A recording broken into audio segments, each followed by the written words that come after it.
Nous partons pour notre chronique e-digital, la rubrique e-digital avec M. Isaac Siaka. Si le jingle est positionné, c'est parti, auquel cas on ira directement. Monsieur Isaac Siaka. Bonjour Marco. Alors, la qualité de service des opérateurs de téléphone cellulaire en Côte d'Ivoire, on était là-dessus la semaine passée. Tout à fait. C'est la suite et fin. D'abord, on va faire un petit condensé de ce dont on a parlé la semaine passée pour nos téléspectateurs qui, par hasard, peut-être sont là pour la première fois aujourd'hui. Merci beaucoup Marco. Je pense qu'on aurait défini la qualité des services au niveau des téléphones cellulaires. C'est le respect des exigences du réseau par rapport au cahier des charges défini par l'ARTCI, qui est l'autorité de régulation en Côte d'Ivoire. Et en termes de services offerts, vous savez qu'il y a la voix, les SMS, data que nous appelons communément Internet, il y a les centres d'appel et aussi la facturation. Donc voici les différents services. Donc pour résumer, nous avons parlé la dernière fois de quels sont les blocages, les soucis que les opérateurs rencontraient et même les clients que nous appelons consommateurs rencontraient aussi au niveau de la qualité de service des réseaux en Côte d'Ivoire. Donc je pense que c'est résumé un peu. Non, c'est pas résumé. Les blocages, c'est quoi? Les soucis, c'est quoi? Oui. Redites-nous, c'est ce qu'on veut justement. Les soucis, nous avons parlé la dernière fois des problèmes d'énergie, la qualité du réseau. Il y a aussi les coupures au niveau même de la communication, les SMS qui n'aboutissent pas. L'Internet qui est lent ou bien qui c'est inexistant. Bon, voilà en somme les blocages que les consommateurs rencontrent au niveau des réseaux cellulaires en Côte d'Ivoire. Voilà. Et bien d'autres problèmes. D'accord. Voilà. Et la semaine dernière également, nous avons pu décrypter quelques diagrammes. Malheureusement, aujourd'hui, nous n'avons pas d'illustration. Oui. On avait quand même décrypté les différentes attentes des consommateurs et ce qui était produit par les différents opérateurs. Oui. Parlons maintenant des manifestations de la dégradation. Qu'est-ce qui fait que nous sommes au stade de ne pas avoir un réseau efficient? Je pense que oui, merci beaucoup. Je pense que le vrai souci au niveau des réseaux, il y a la maintenance. Et lorsque vous faites un réseau cellulaire, il faut être très vigilant. Par exemple, nous sommes actuellement dans la zone des fêtes. Il est très important que les réseaux mettent en place des équipes d'astreinte pour veiller sur la qualité du réseau et sur les équipements. Il faut dire aussi que les réseaux se dégradent parce qu'il y a aussi des vols des équipements sur les sites cellulaires. Il y a aussi du sabotage. En plus, la population ivoirienne s'accroît. Par ailleurs aussi, il y a des populations qui ne veulent pas aussi qu'on installe les antennes dans les endroits parce qu'ils ont peur, parce que c'est un peu, ça rend malade. C'est fondé, pourquoi pas les sensibiliser? Ce n'est pas fondé à 100% parce que l'OMS a dit d'appliquer le principe de précaution. Voilà, des précautions, parce que ce n'est pas prouvé à 100%, mais l'avenir peut nous prouver que ça rend malade. Donc du coup, on demande de prendre des précautions à ce niveau-là.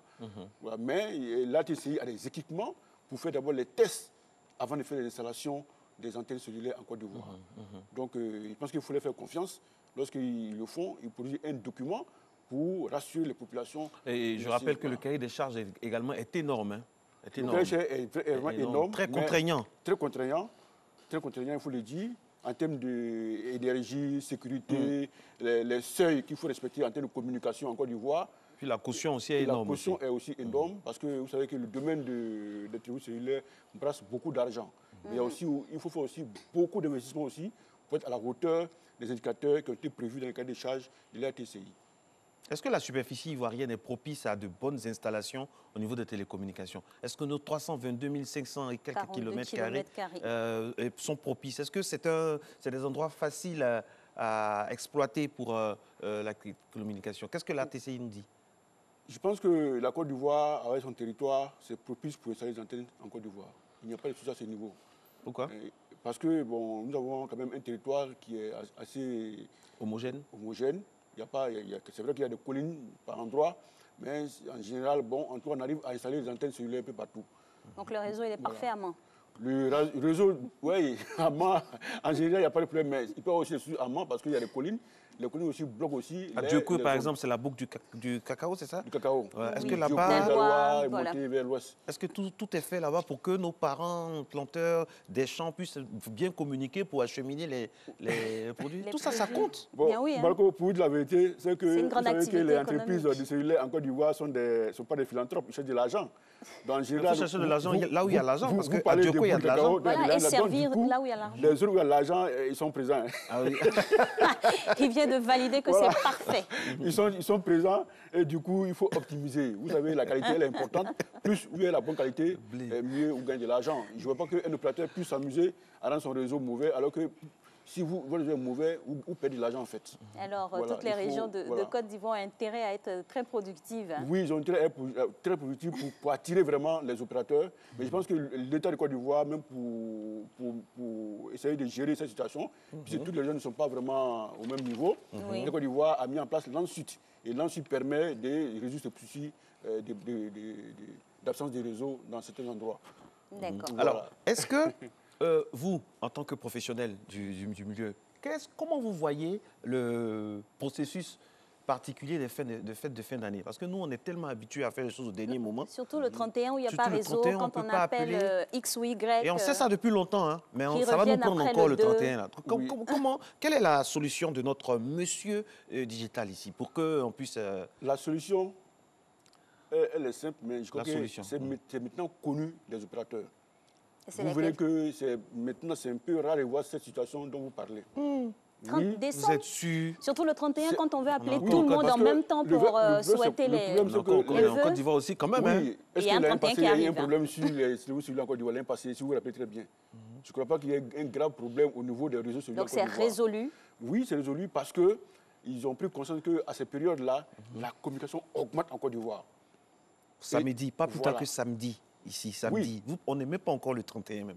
Samedi, c'était impossible de communiquer. Samedi surpassé aussi. Ouais. Quand il y a 2-3 concerts seulement en même temps à Abidjan, c'est difficile de communiquer à Abidjan.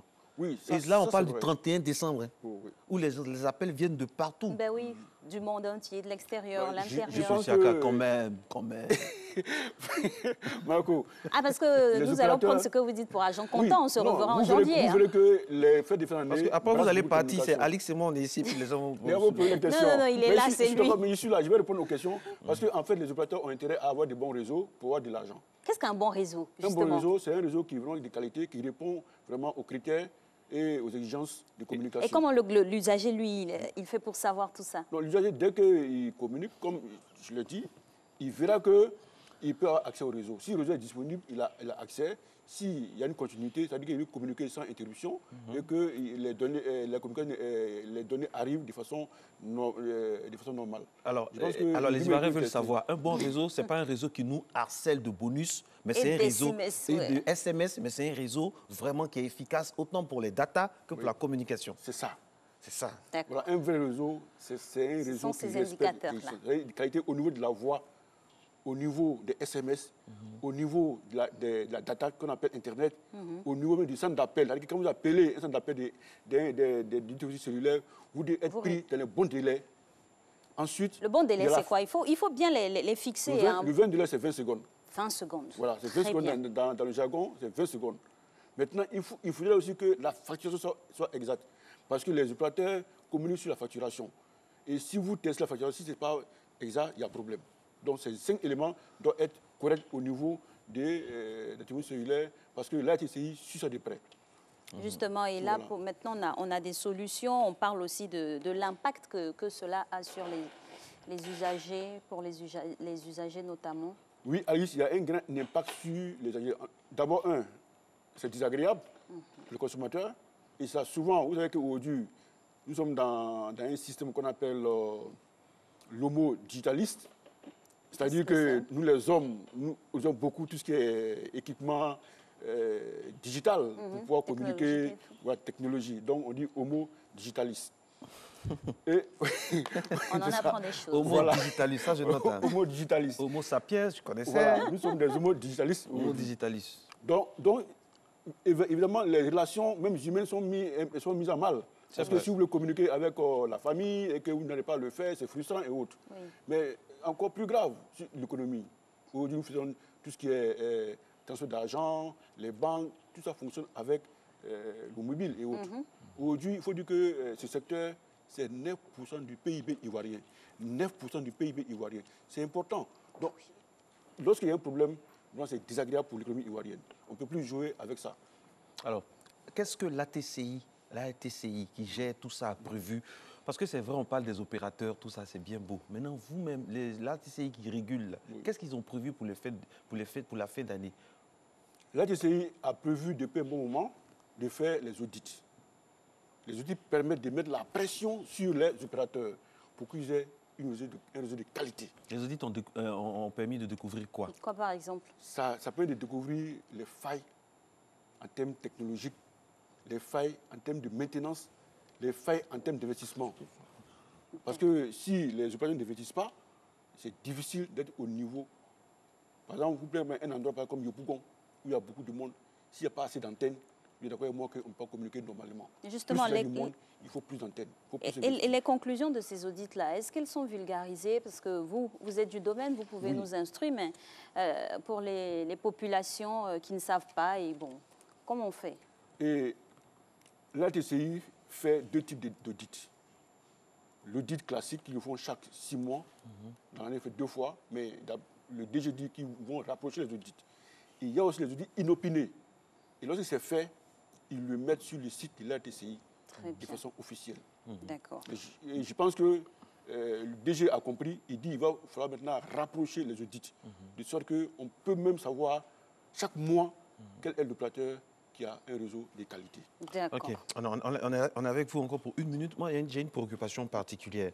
Aujourd'hui, on parle de plus en plus de développement durable. Est-ce que les antennes, tout ça, il n'y a pas d'autres solutions pour les remplacer à terme?